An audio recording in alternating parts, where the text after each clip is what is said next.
Tonight, a special edition of Channel 10 The People called Beating the Mean Streets.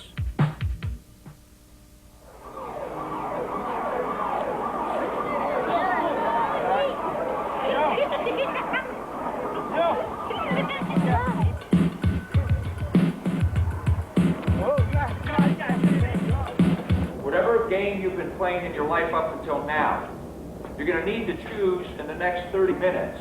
Are you going to continue to play your game? Which game has taken you down a path that doesn't work? Or are you going to change games?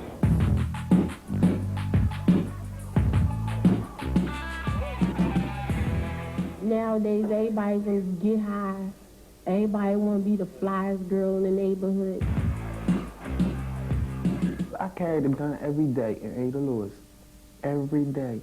Just to keep myself, you know, from not getting hurt. Or worrying about somebody catching me without my boy.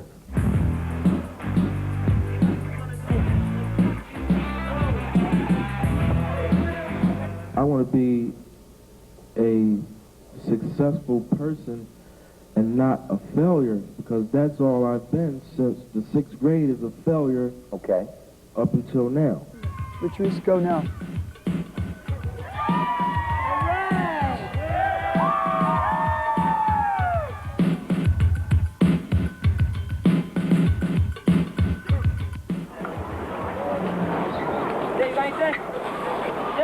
They know each other as homie, homeboy, and homegirl. You know them as troubled kids. Kids from neighborhood gangs, kids who use and sell drugs, kids who have given up on school, on families, and even on themselves. Good evening, I'm Harvey Clark. This is not just another story about bad kids, nor is it just a story about kids who live on the city's mean streets. This is a story about kids who are trying to beat the mean streets. Last month, 77 of Philadelphia's toughest teenagers enrolled in a new program that promised to help them turn their lives around in 10 short days. During the next half hour, you will witness that transformation. But I warn you, it will not be easy for you to watch. Some of the scenes may shock you, and at times you may even find the language offensive. But it is no more shocking than everyday life for some of these kids. Good morning, everyone. It's called Youth at Risk, a program based in Los Angeles and now being experimented with throughout the country. The idea is to take problem kids with leadership ability away from their destructive environments for 10 days of intensive activity, all in an effort to point them in the right direction. Hundreds of volunteers and 2 years have gone into developing the program for Philadelphia. But finally, the first day of the 10-day has come. Give me your keys and any money you have on you and so forth. You can't take money with him? No. All reminders of street life will be missing for the next 10 days. Baggage and personal items are searched thoroughly to remove any contraband, including cigarettes. I ain't know they was in there. Oh, you got the camera, right? I swear to God. Hey, can I have one of them there? Hey, tell her, give me one of them. Everyone is frisked to ensure that no drugs or concealed weapons are brought with them. There's no violence, no fighting, no provoking, teasing, irritating, bothering. There is no one in this room that has been forced to come. Each has come for a different reason, but all have made the same commitment, to get help before it's too late. I'm 19. I'm on probation until year 2000. So if I get locked up, I'll be looking for 6, 7 years in jail. And even plus the time they give me. And I don't think I can cope with that. Okay, Anthony, all right. Anthony is the leader of the Somerville gang. He now wants out. His gang activity has led him nowhere except to trouble in school, at home, and with the law. I started running around with this crowd called Somerville. That's the gang I was with. It was at the point we were shooting at people. You know, I mean, at the age of 17, I stabbed 2 people. My mom don't even know it. Sure was that. Then, you know, constantly, everybody, we was fighting every day, cutting school, getting high, whatever. And it just came to the point, you know, school was getting tired of it. You know, I was coming home almost every day with a shade of blood on my clothes, hiding it from my mom so she won't get all upset and worried about me. I got knife wounds in me that my mom don't even know I had. How I hid it from her, I don't know, but I did. I had no idea all this that went on. None. If anybody would come and tell me that Anthony did those things, I wouldn't believe him. Because I had no idea that Anthony would do things like that, you know. This is unbelievable. Oh my God. I just got to get myself together. 18-year-old Curtis also has some big problems to resolve in the next 10 days. He deals drugs on the streets. My life was going down the drain.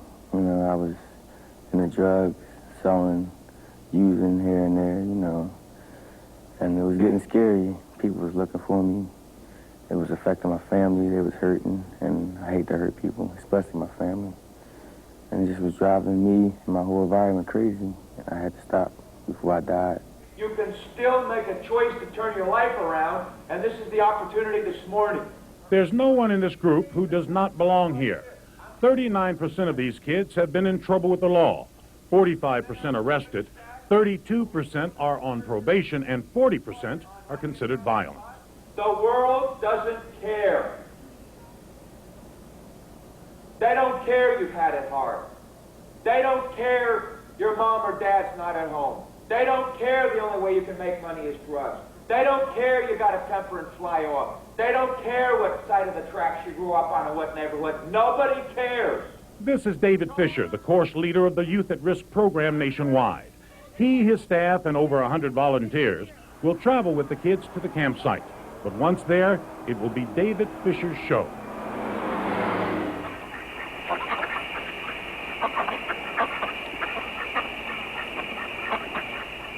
It is a long way from the city's mean streets to here.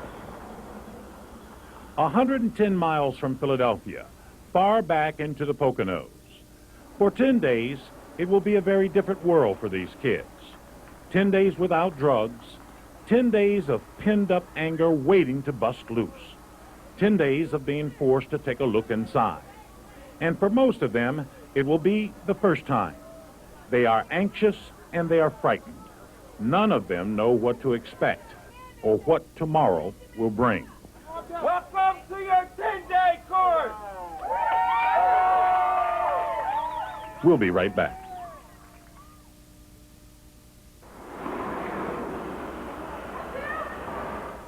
I really don't care how long this takes. Every day starts the same. A 1-mile run around the campground. Hey! You're kicking! I'm tired! Go, Donald, go! No, and I got cramp. The goal is just to make it to the finish line, but like other things in life, it's sometimes difficult reaching goals, even with lots of help and support along the way. Hey, help us get this guy up, you guys! I got him! Come on, Aunt, you gotta help us. I get dig your feet in them. Walk around slowly. I failed the run. I cheated straight up. I took all the shortcuts. I couldn't make it. And everybody else tried to help me pull through. I wouldn't go through with it. I cheated. How is this like the rest of your life? A total of 86 hours during the 10-day course were spent in sessions like this one, which is more time than most of these kids have sat in school classrooms all year. But this is different. It's a place to open up and, frankly, talk about feelings. In my family, like, nobody wanted me to come except my mother. You know, everyone was against me. What happened growing up? What happened that you lost who you really are and can't get back to it, and can't share it, and can't touch it? What happened? A lot of pain, hardship. It was difficult for some to open up and share deep emotions with one another. And for those who just could not, there were coaching areas in the rear of the room to talk one-on-one. Well, I was doing good up until the time I was in 6th grade. And my oldest brother got killed when I was in the 6th grade, about to graduate. A lot of shit. I said, straight up, I said... Yeah, you gave up? Yeah, I gave up. Yeah. And I went to school, I was in the 7th grade for at least 3 or 4 years. Straight up, I'm serious. It was much like a revival meeting. Lots of soul-searching testimonials and lots of pain rising to the surface. It's just not, the reason that I'm crying is that I want to be baby. It's just that if you was growing up without a mother, you'll feel the same way like I am. And if you was 10 years old and was held gunpoint in your own house, you'll feel the same way like I am now. Me and my mom, we ain't get along. We used to, argue and shit. And, one day she slapped me. And she just kept hitting me. I was like, Mom, why'd you hit me? She said, because you ain't do the dishes. And, I was high. And, I slapped her back. Y'all talk about love. Y'all just don't know. My pop, all he is a money man to me. Because I go up there every day, get some money. It could be 11 o'clock at night on the school night. He'll tell me catch the bus home. He won't care how I catch 2 buses in the train. He'll give me money to catch the bus home. So I don't get my hopes up high for nobody to love me and to care about me. As all you do is get your feelings hurt. Something happened in all our lives. The support and understanding dropped out. And by denying it, by trying to forget it, by trying to push it aside, it left us powerless. We want to get our power back. Getting in touch with deep-rooted feelings is a painful process. There's a whole lot of anger stored up here just waiting to bust loose.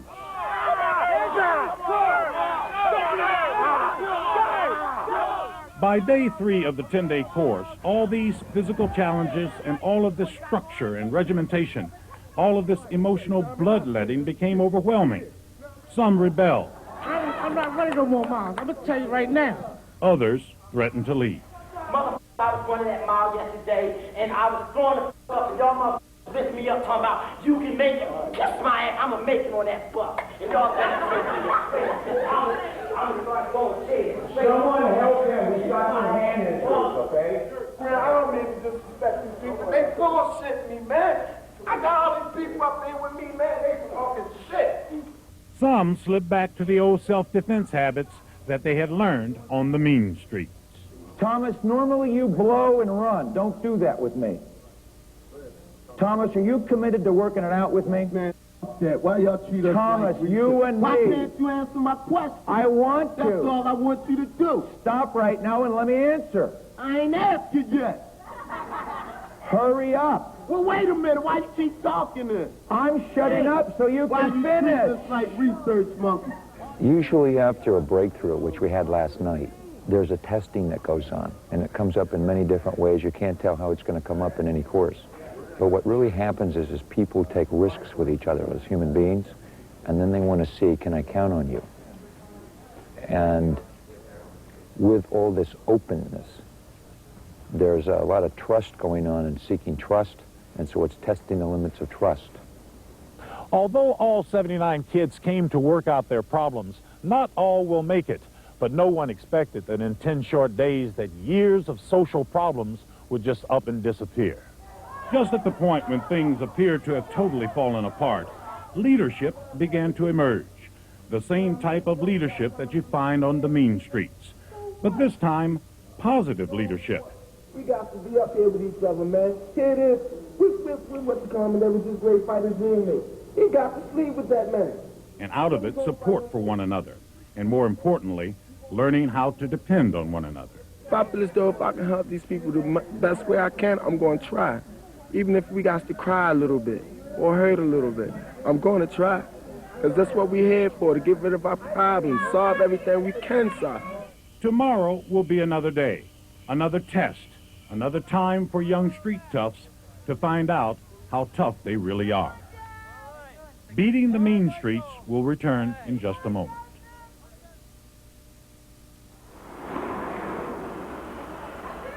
They call it the rope course, and it all begins 60 feet up in the air. It's here where the young street gang members will test their courage, and it's also here where the young toughs will find out how tough they really are.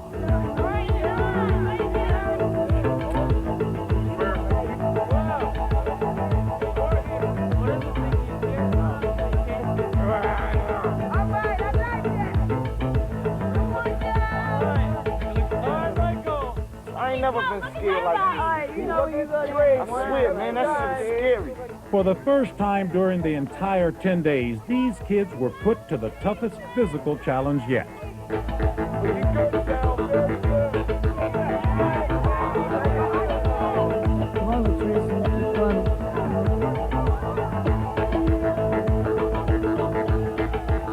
And just when some had mustered up enough courage and determination to reach the platform at the top, the next step proved to be a big one.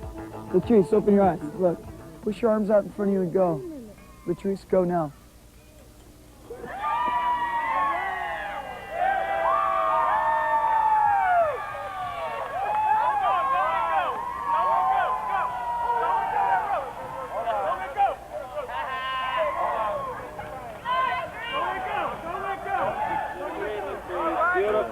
All right, let go, Latrice. Let go, honey. All right, Thomas. Thank you, Thomas. Thanks, Thomas. Let her take a look at what she did. Look what you did, Latrice. Oh, why y'all say no? Back up here. Good job. She needs to see it. She did it. You accomplished something. Good job, Latrice. Good work. Good work.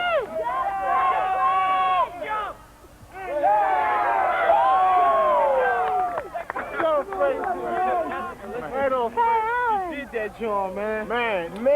Can I get a bump, man? Pinky, you got it, man. You can do it. On the road. One by one, they took their chances. Dad. You need to get both feet on the rope, man. That's how I'm going to get you down. No, you're not. I get myself there. No, you won't. Want to bet? Caesar, listen up. Listen, I'm going to tell you how to get down. Now, listen. And even though everyone would try, not everyone would make it. Okay. Just hold on. Back off, guys. Back off. She's scared. Be a little quiet now so they can communicate. Okay. Good fight. Hold on, gentlemen. Let it go. Slowly. Yeah. We're going to take off this gear, Jim. Okay? We're going to take this ugly stuff off here, right? You did so great doing what you did. I look out for everybody here. Just like they look out for me. Because they care. You know what I mean? It seems like we became just one big family, even though we argue with each other, call each other names and everything. But we know deep down, we care about everybody up here. We just want to see everybody get what they want, what they came here for. That's all. There was a lesson to be learned out here, a lesson of trust. Trust for the systems that could possibly save their lives, a lesson of trusting one another, and more important, they learned to trust themselves.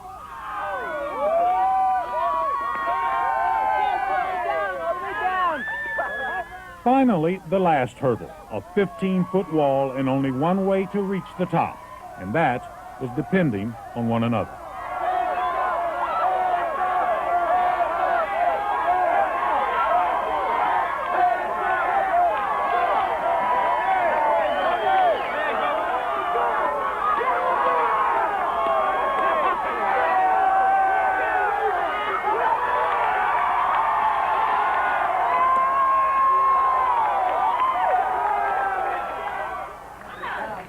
It was a breakthrough getting this brother over the wall today.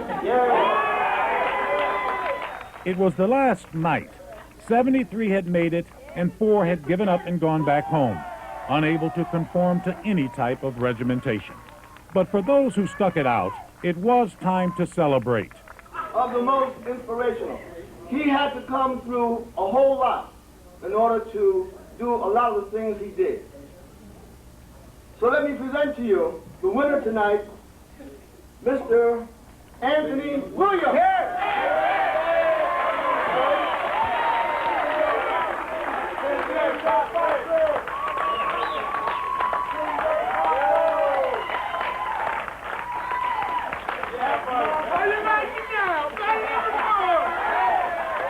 And it was clear that these kids that once recoiled when someone touched them had learned that there is nothing wrong with showing affection and support. Support they will all need when they return to the mean streets back home tomorrow. We'll be right back.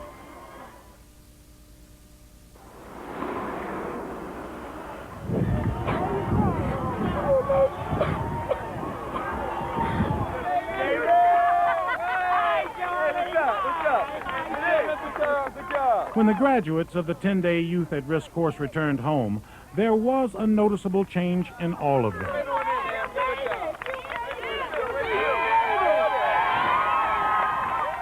"10 days ago, they left Philadelphia frightened, full of pain, and full of anger.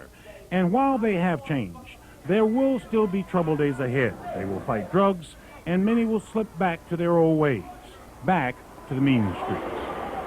When the young people come back, they will continue to make mistakes. And that our agreement with each other, the youngsters, is that in the making the mistakes, they will now deal with them in a new way. I say my job is that they leave with possibility.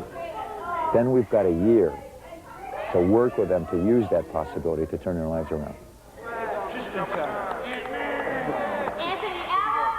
I got to make them proud of me again. Or it'd be too late, then everybody's just gonna look down on me, and I don't want nobody to look down on me. It's been about a month since the 10-day course ended, and it's much too soon to measure its success. But the most important part of the program is going on right now. For an entire year, each student who graduated from the 10-day course will be closely monitored. Help will be available when necessary. Everyone involved with these kids knows that for most of them, the challenge to stay off the city's mean streets has just begun. We'll keep you updated on their progress. I'm Harvey Clark. Thank you for joining us. Good night. Not if you don't support her like she Everyone might support her, but I doubt if she can't. I might not even climb up there.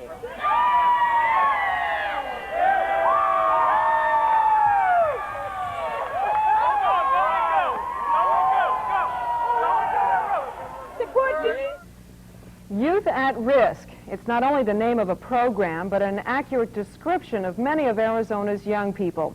They're at risk of becoming hardcore addicts, criminals, illiterates. They're at risk of spending much of their lives in prison. They're at risk of dying violent deaths. The Phoenix Youth at Risk program is a first of its kind for Arizona, a 10-day course held just 3 weeks ago to transform 60 lives. Let's deal with rape. The date rape. I'm telling my damn dad, I'll kill you, stupid son of a bitch. I can kill you, sleep. A lot of the times I want to kill myself. They are the voices of children whose pain has made them who they are. And so today, these 61 Phoenix teenagers are setting out to change the direction of their lives. Lives that have been stained by drugs, alcohol, molestations, beatings, abandonment, even attempted murder. The nail clipper and the fingernail file, I was told that they could take that with them. The Youth at Risk program begins with a baggage search. For the next 10 days, these kids will be drug-free and disciplined, many of them for the first time in their lives. I'm nervous, okay? Can I be nervous? They know the ground rules: no drugs, alcohol, even cigarettes. This is the last one. You want to give me the rest of them, Paul? Promise. I'll dispose of them. I love it. Thanks, Paul. You're a man of honor. I appreciate it. They're really intelligent enough to look down the railroad track of their life and see if they don't change their direction, they're going to wind up where they're headed. They're going to wind up dead or in jail. They've got to transform their life. This may be the last chance that anybody ever gives you. It's a little too late when you're laying on a slab because you OD'd on drugs. This is where Youth at Risk happens, up in Pine Country, an isolated Army depot near Flagstaff. Day one, and the challenges are just beginning. I want to welcome you to your 10-day! The days will be long and intense. They'll be up early and won't be in bed until well after midnight. Many will confront hardships and challenges they never thought they'd have to face. This is no summer camp, and a lot of them already regret signing up. I thought, oh no, Dave, you're in for 10 days of hell.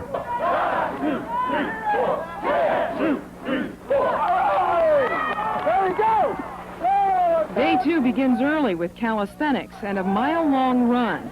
Their first lesson in achieving the seemingly impossible. Nice job! Come on, come on! I'm not really used to running when people are telling me to. I'm used to running when cops are behind me. If there were cops behind me, I probably would have came in first. Youth at at Risk is a nationwide program powered by local volunteers. The Phoenix program is the 19th undertaken by this 6-year-old organization. Tomorrow, the first breakthroughs. The teens begin to take a realistic look at themselves and where they could very well end up. It was 3 weeks ago. The Phoenix Youth at Risk program shifts into high gear. The average age of these 60 Valley teens, 16. They're considered hardcore delinquents, and they are in the program voluntarily, but it's safe to say none of them had any idea the spotlight would be so harsh. This is the first time I've ever really dealt with the fact that I tried to kill my son. Both my parents, they completely disown me. They don't talk to me. They'd be the first ones to put a gun to my head. They come to know this building very well. It's the course room, a place where these teens spend at least 9 grueling hours each day. At first, no one wants to look at what's buried deep inside of them. Son of a bitch, man. You can see it. It's in your body and in your face. You're hurting inside. I really don't know what to say right now. I'm just a little shaken up, a little scared. I don't know, I felt super angry. I don't know, I couldn't figure it out. I started to walk to dinner, I got really pissed. Got really upset. I think about a lot of things, how I messed up my life so much, by, just doing all the wrong things. Just let it up, man. The fact that I lived in a neighborhood where there was a lot of violence, there was deaths and beatings every night on the streets, and I would be 9 to 7 years old, and I would be just watching. I stabbed my brother because I was paranoid. I put my mother in the hospital. You put her in the hospital? What'd you do to her? Stabbed her in her back. Everything planned perfectly on how I was going to kill my mother. She abandoned me, let's put it that way, when I was 5 years old. I still want to kill my own mother. Your life is more important than spending the rest of your life hating your mother. See, if you spend the rest of your life hating your mother, it'll cost you your life. When somebody trusts you like that and open up and you see their life flip, turn around, it's a gift to be able to be in the presence of that. And the breakthroughs, as heart-wrenching as they can be, are part of the healing process and a pathway to change. If only I could stop running with the same guys that I run with and doing some of the things that I do, because I know a lot of stuff I do it's not right.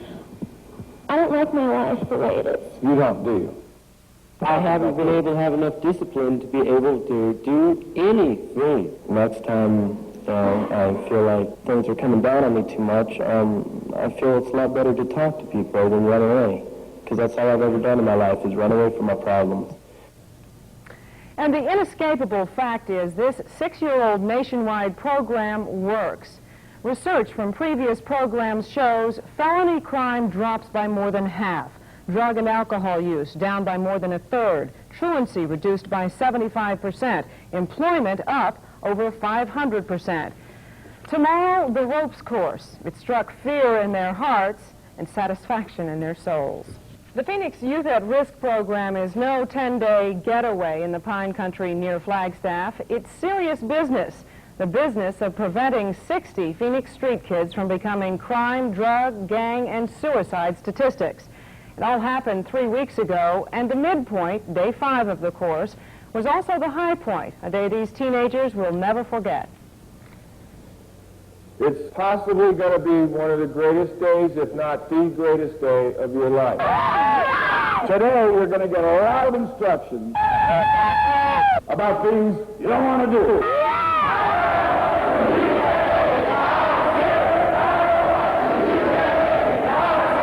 It is ropes course day. The course leaders have been through it dozens of times. They know a lot of these people are saying, "No way," which explains this lesson in following instructions and doing things you don't necessarily feel like doing.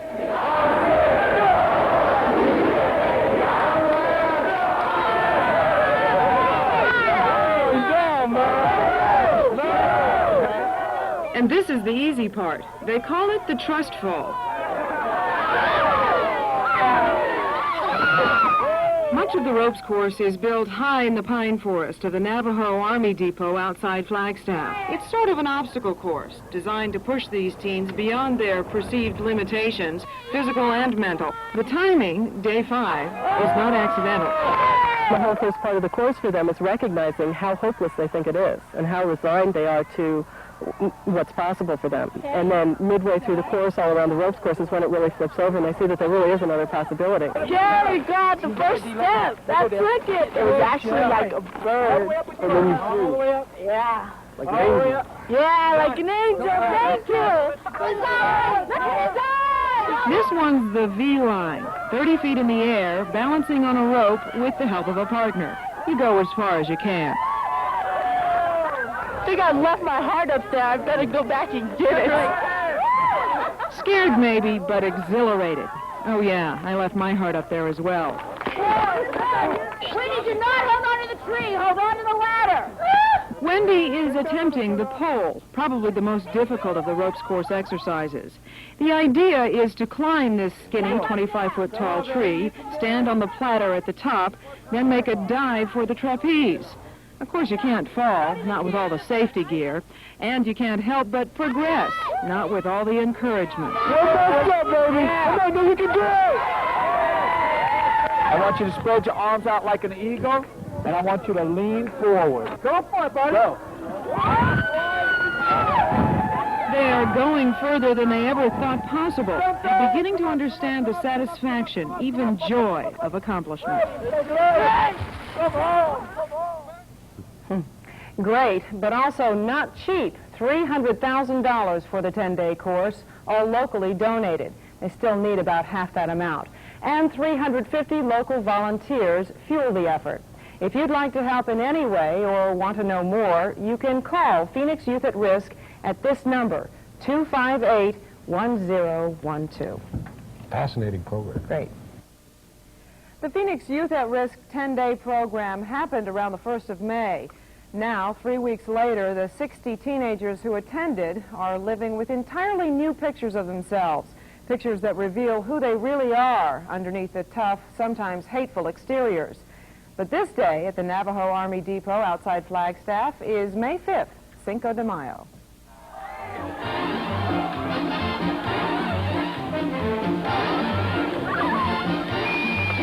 These are street kids, many alcoholics, drug abusers. Their average age, 16. Likely their chosen form of recreation is not an egg toss or tug of war. But today, here, they can be unsophisticated, not worry about being cool. Back to business. Now, day 8, the business of the videos taken at the beginning of the course. A glimpse of who they were then and how far they've come in 8 days. Most of your faces have changed dramatically. A lot of the stuff that you see, like anger and sadness and hostility, has dropped away from a lot of your faces. I think out of everybody here, I probably fought the hardest to totally dislike this program, and even I'm going to miss this, I think, when I leave them.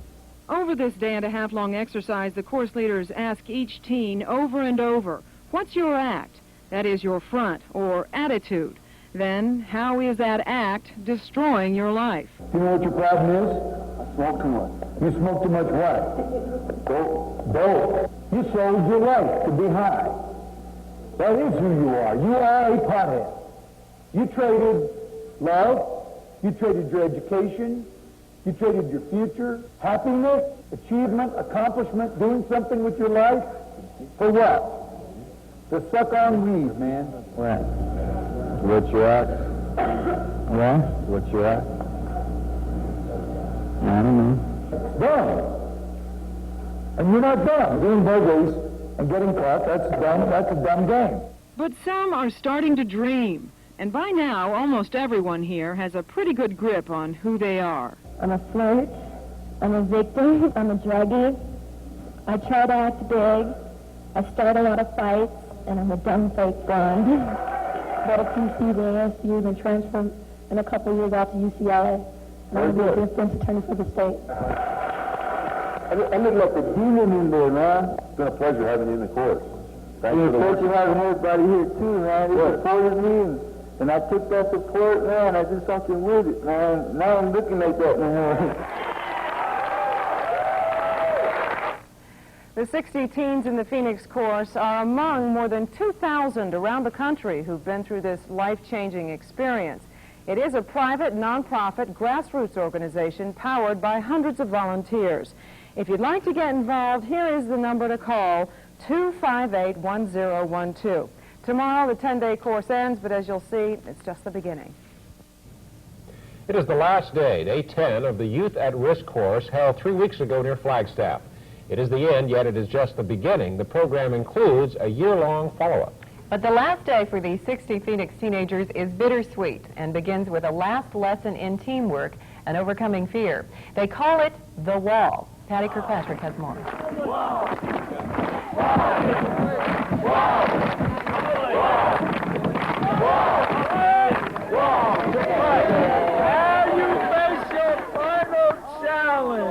This final challenge is the wall, 15 feet high, and everyone must get over it.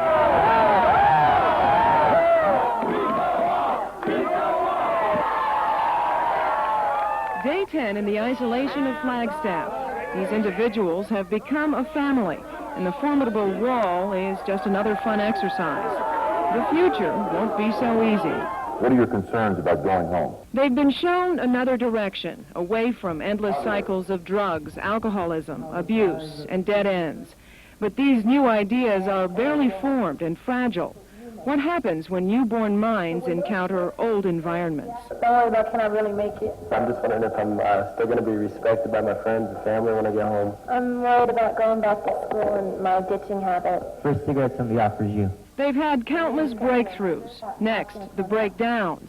These volunteers are the key to the follow-up program. They are called Committed Partners.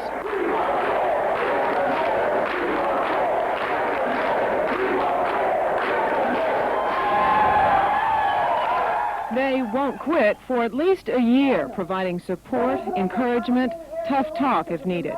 Each kid has at least one. I'm a committed partner to Mr. Basketball, Marvis Goldby. I used to be these kids. I was in a gang. I used to run with that wolf pack mentality. And I like to tell people I feel like I'm at war. I'm at war to stop what's happening to our kids. Finally, homecoming, a reunion back in Phoenix with friends and family. I'd just like to say that I'm glad I went to this 10-day course, because now I know I'm perfect just the way I am. I never laughed so hard in my life, and I never cried so hard. It was great. I've been in a lot of trouble. Finally realized now that I am somebody, and I can do whatever I want to, as long as I make an effort. Well, one thing I haven't said since I was a little kid, and I haven't talked to my dad very much, and I haven't been able to say it since I got the bus, but I love you, Dad.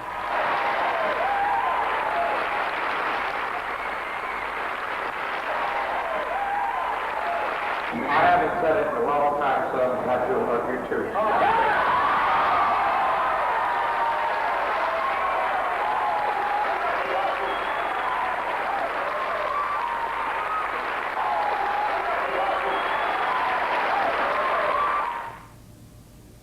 Once again, the cost of this second chance, $300,000, about half, still needs to be raised. Here's the number to call if you're interested in helping or would just like to know more. It's 258-1012.